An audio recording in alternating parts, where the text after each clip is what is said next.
Hey everybody, what is going on? Hexlex here. I got another Master Duel video for you. Coming back to Salamangreat, finally. I've actually been meaning to play this deck again for quite some time, but it just keeps slipping by me. Or I did the past couple of seasons anyway. But no, I very, very much enjoy Salamangreat as a deck. I just like, I like Synchro and Link spam decks. What can I say? And I think of the Link spam quote-unquote decks, Salamangreat is one of the ones that tends to be looked upon a little bit more favorably. I know a lot of people don't like big Cybers combo pile decks, but Salamangreat, I will say, is a deck that is actually pretty good as far as like its own stuff that it wants to go into, right? As opposed to a lot of other Cybers decks, which kind of have like they tend to use more generic, like Cyber, especially extra deck monsters like Splash Mage and Transcode Talker and G Golden Crystal Heart. But we don't need any of that here because our Salamangreat extra deck monsters are actually more than good enough. They are great. They need to turn that into Frosted Flakes commercial. But anyway, so we are opting for the Lady Debug build. I don't remember. I think maybe the last time I played this deck I was on 3 Salad of Fire, but you could go either way, honestly, from what I can tell. Doing my research when making this build, as well as my own experience playing the deck, like, there is merit to both Lady Debug and Salad of Fire, as they both are pretty extensive one-card combo lines. In that regard, I've actually kind of considered playing 3 of both of these, which might sound a little bit weird, but again, that does kind of maximize your odds of being able to open with one-card plays. But I've instead elected to play the Speedroid Terratop package, which is, again, more one-card plays. Now, if you're wondering why we're playing a card like Speedroid Terratop in a Salamangreat deck, it is actually specifically to go into the Salamangreat Mirage Shalio. It is a generic rank 3, just requiring 2 level 3 monsters. We can simply special Terratop, add, and then special Talkatom Borg, boom, make our Mirage Shalio, and then we are off to the races from there. There is a play with, again, just 1 card. So, as always, when constructing these decks recently, I am paying very close attention to ratios, right? So, as we've been doing, and I think a lot of people in the comments have seemed to like this so far, we're going to go ahead and count the number of hand traps as well as 1-card start. We'll start the 1-card starters. We'll count the number of 1-card starters we have, and then as well as the number of hand traps. Again, as we've been doing for every deck we've been building this season, my ideal ratio is to aim somewhere between 11 and 13 for each of those. If possible, I would definitely like to include more hand traps, as it is always better to open multiple hand traps as opposed to multiple 1-card starters. Of course, 1-card starters, you don't need anything else for them to be plays, but hand traps, having 2 hand traps in this meta, I feel is very, very important to winning a lot of duels. So, for 1-card starters, we have Salad of Fire, as I mentioned before, is actually a 1-card play, not just into an extra linked Raging Phoenix, but you can also make Pyro Phoenix alongside it as well. So that's kind of what I consider to be full combo, but I'll also kind of consider, well, we'll get into it more as we count the starters here. So Salad of Fire, that's a full combo by itself, so that's 1.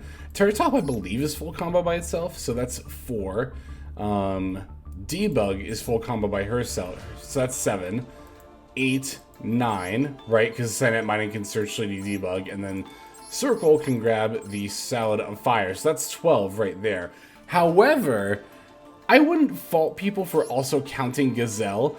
Gazelle is definitely 1-card plays by itself. It's not quite a full combo, which I kind of define as the extra linked Raging Phoenix plus the Pyro Phoenix with the Code of Souls set up in the graveyard for that extra board wipe. But Gazelle by itself will still get you, that extra linked Raging Phoenix with the Promethean Princess set up in the graveyard, as well as one of your trap cards here. So that's still a pretty decent setup for turn 1, but I don't know, I don't kind of consider that a full combo. But, if you did, that's 12 to 15 1-card starters, which is quite good, honestly. 12 is already a pretty solid amount, but to potentially have 15, again, if you're willing to count Gazelle, then yeah, that's definitely quite a bit. So for hand traps, we're on 2 Valor, plus 3 Maxi is 5, plus 3 Ash Blossom is 8, plus Nib is 9, plus a 3 Imperms is 12. So keeping those ratios even as we have been doing. 12 and 12 here again. I'm not going to count Gazelle, but again, I wouldn't fault you for doing so. So 12 and 12. I don't know. Again, I'd like to fit more hand traps if possible, but I don't think that's possible without cutting the Speedroid package, which I could actually see myself doing, right? Like, if we are willing to count Gazelle as a one-card combo line, then we would still have 12 starters, which, again, you know, while not a full combo, I think that is still fine. And then we'd have more room for hand traps. Could also play like a triple attack or something. Maybe even like a second Salad of Fire if you want more starters. That's actually not a bad idea. I think that might be something that I do moving forward, is possibly cutting the Speedroid package for some more hand traps here. But yeah, I mean, everything else about the build is pretty standard. There are a couple of cards that see play a decent amount of the time that we're not playing, mostly to fit those hand traps here. The main one is, let's see here, Salamangreat Charge. I do think this card is good. The main reason that I'm not on it is just because it's really at its best if you're in a grindy game. And I don't think, again, I think it's fine to prepare for grind games, but in best of one, you don't always necessarily need to be prepared in that way. Like, if I was playing in a best of 3 format, or if I was playing in a tournament, and I was playing Salads, I'd be a lot more likely to put Charge in my deck, as opposed to a ranked ladder build, which I'm focusing a lot more on turn 1, right? There are, of course, also a number of Salamangreat monsters that you can play, like Falco isn't bad. Mir I have actually played and enjoyed in the past. I don't think that's a bad card either. Again, more Salad of Fires. You could go up to 3 on that. Foxy is usually played as a 1-of. I'm not on it because you don't really need it, but not the worst starter in the world either. So the extra deck here is extremely standard. I'm still on the Cyber's Wicked, even though I like never make this card, and that kind of makes me wonder if I'm like doing something wrong when I play Salad, because I never make Cyber's Wicked. But I do know the card is, of course, good for being able to search up the Weasel, which is a tuner. This adds Cyber's tuner monsters from your deck to your hand. So the Weasel, of course, being very, very good for facilitating not only the Brotherhood of the Fire Fist to grab Code of Soul, but also Promethean Princess plays on turn 1. So. Alright, oh, the one last thing I wanted to say about the extra deck as well. I'm on 3 Raging Phoenix, but that's just because I own 3 Raging Phoenix. You do not have to play 3 of this card. You could definitely play 2 and then just play a 3rd Baylynx instead. And not even just for, like, you know, budget reasons. Like, I have actually had games where I needed the 3rd Baylynx, but I don't play it, right? And that kind of came back to bite me. Now, on the opposite end, there have been games where I needed the 3rd Raging Phoenix, and I was very, very glad that I played it. So, they're both pretty niche, though, and they both only really come up during grind games. So, if given a choice, because, again, I do own 3 Raging Phoenix, I am on 3 Raging Phoenix, but you could play the 3rd Baylynx instead. And, again, that's not even a budget thing. That's also just another very viable option for the extra deck there. But, oh, the other thing that you could play, and I almost tried this, and I might try this in the future, is instead of SP, you can actually play, this might sound a little bit weird, but you can actually play Sprite Sprint in this extra deck, and then the card that you would send is the EMP Meow Mine from the deck to the graveyard. Another option that you can play that I did see in some of the videos I was looking up when I was doing my research for this deck. So another option play, and that I might actually try at some point in the future there, so we'll have to see. But in any case, let's just go ahead and, yeah, we already pretty much covered the list here. Let's just yeah, go ahead and take a look at some replays. Alright, got our first game against Centurion here, and I think this is a going second game, actually. So many going second games this season. It's one of those seasons. You know what happens sometimes. But no hand traps in this hand. We do, however, have, like, pretty much every extender we could ask for. I was going to say starter. I guess Lady Debug and neither Lady Debug nor Salad of Fire are here, but we do have a Circle for Salad of Fire, so. Alright, opponent starting off with Rebellion for Magnum Hut, as well as a couple of back rows, and then they're going to grab the Ball Drake here. So, thankfully, no light or dark monsters in their yard, and I'm certainly not going to be putting any in my graveyard, so.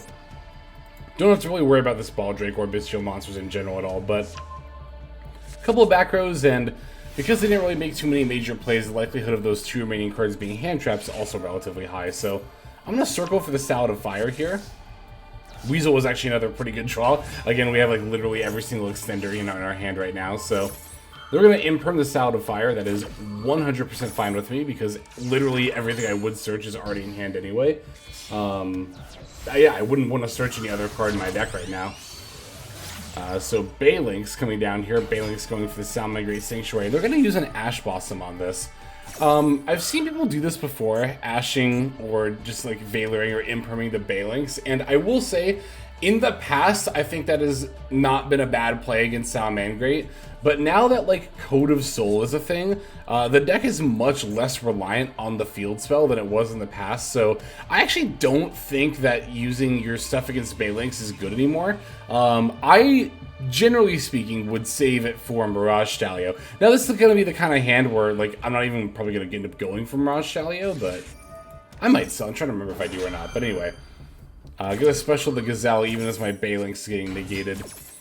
Plus, this is also the kind of situation where, like, I don't think I need the extra Link Summon super duper badly anyway, so I'm going to send off the Jack Jaguar to set up some more plays, and as soon as I reveal the Code of Soul, they end up conceding. I forgot they conceded just that quickly, but so I will say that one thing that Sala does kind of struggle with, I've noticed, is OTKing.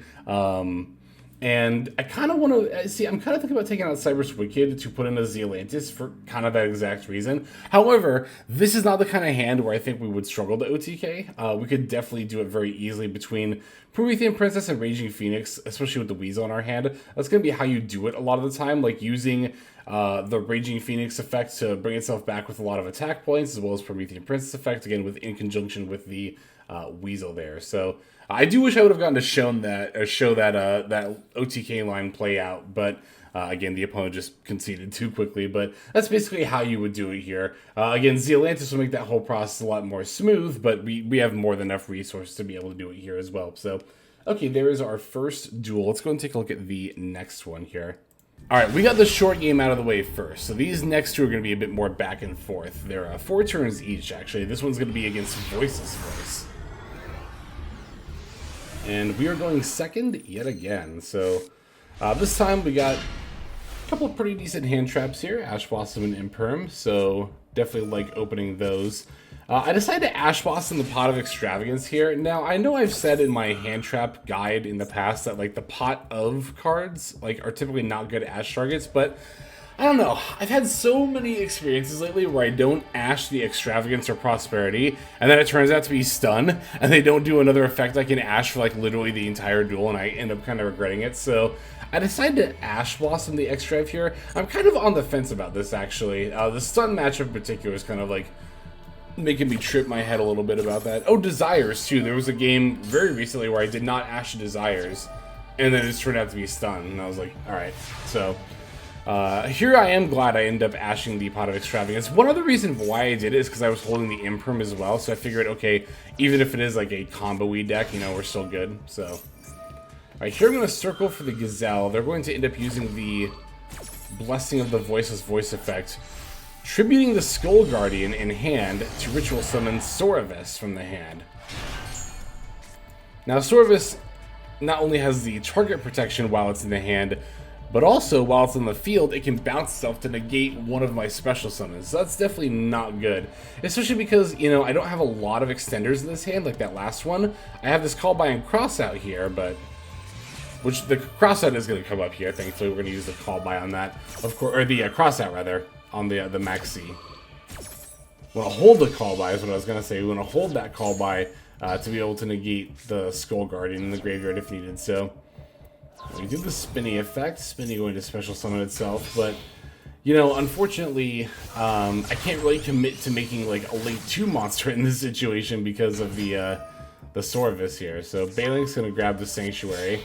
I'm going to have to do it, though. Like, I can't just not play into the Soravis, right? So I decided to go for one of my Sunlight Wolves just to force them to do it, and they did, so. Alright, from there we're going to set Imperm and Call By, of course, setting Imperm across from the Blessing before passing over to our opponent. They're going to once again use the Blessing effect, or they're going to use the first effect of the Blessing, rather, try to bring back their Skull Guardian. I'm going to Call By that. I'm gonna have to really hope they don't have another way to Ritual Summon that Soravis in their hand, but they did top deck a low. They're going to normal summon, use that effect as well as the Blessing F. I'm going to chain the Imperm, which is actually pretty good here because it not only negates the low, but also the Blessing, or at least it would if not for the Soravis. So, yeah, Yeah, that negates the Imperm, which the Sorvis now cannot be summoned by the Blessing, but Lo just gets to place the barrier here. Now they can use the barrier effect to add Saphira, and then now from here they can simply combo out anyway, because Saphira can pitch itself, sending the ritual spell, adding back Sorvis here. Not going for Skull Guardian, but for Sorvis rather. And then passing back over. So now they can ritual summon the Sorvis on my turn again. We did top deck Will of the Salamangreat here, which in normal circumstances would actually be enough to get us out of the situation. But again, they can simply use the Blessing effect again and then special summon the Sorvis. It's funny that, yeah, it wasn't even Skull Guardian that tripped me up this game. It was just this Sorvis, but I'm going to use the Gazelle to send a Spinny. Low F gets to bring itself back, and then we'll search for a Radiance, which I already lost the Sorvis here. The Radiance was a bit overkill, but thankfully we had the Balinx in our yard to help protect against that. So, gonna bring back Spinny, link off Gazelle into another Balinx, going for the Jack Jaguar effect, putting back the Gazelle to special summon it under the Balinx. But again, I still run into the Sorvis problem here. Like, it doesn't matter what link 2 I make here, right? Like, here I'm gonna go for SP, but it doesn't, yeah, because they can just always negate the summon, right? So, and yeah, unfortunately, I just don't really have a way to come back in this situation, because then on their turn, they can use the barrier effect, they can use the blessing effect, and they just have so much advantage over me at that point. So that was close, though. I think my opponent played that very well. Again, not even really utilizing Skull Guardian, but Sorvis was what kept me from making plays there. It was very, very close. If I just had like one more extender, I think that would have been enough. But we still have one more game to check out here. Let's finish off with that one. And our final opponent's going to be on Floowandereeze, but it wasn't very obvious that they were on Floowandereeze. We're going to see why here in a moment. I thought I was playing against a different deck. Once again, losing that coin flip. Doing the best we can in spite of that. Opening Maxi, Nib, and Imperm. Definitely love seeing multiple hand traps as always ever. Another Extrav. And it's a Fossilina. So yeah, I did just say we're up against Floowandereeze, but this is one of those Floowandereeze decks that is teching some stun cards as well. So as soon as the Fossilina came down, I, just assumed it was stun. I think anybody would here, right? I'm like, alright, it's stun. But thankfully we have the Imprint here, so we should be good. I got that Circle as well. I should have activated Circle during the draw phase here. I just wasn't thinking, but go for the Imperm on the Fossilina, and was very surprised to see a Cross-Out Designator. You never see this in stun, so I immediately was kind of raising an eyebrow. My first thought was actually Valence. I was like, is this Valence that bricked but opened their Fossilina? Like, I was trying to figure out what deck plays Fossilina and Cross-Out Designator. But they're going to Ash the Salamangreat Circle as well, so even if we use it during the draw phase, it really wouldn't have mattered that much. You mainly want to use it during the draw phase to play around Droll. But we do still actually have a way to make plays and get around this Fossilina. I'm going to normal summon Spinny, use this second to Spinny F, because I opened both of them in this case. Second Spinny F to discard to boost my on-field Spinny up to 1500 attack, making it strong enough to run over the Fossilina. Now, main phase 2, I can link off Spinny for Balinx. Use the Balinx F to add the Salad Sanctuary. I'll do that here in a sec. Yep, there it is. Now, because I have another Salad monster that's not Spinny, I can bring back Spinny. Activate the Sanctuary, link off Balinx and Spinny into the Sunlight Wolf. Now I'm going to extra link for my second Sunlight Wolf, and this will get me some follow-up plays here. Basically, I'm going to use the Sunlight Wolf F to add the Circle back to my hand. And again, now we have follow-up plays, which is nice.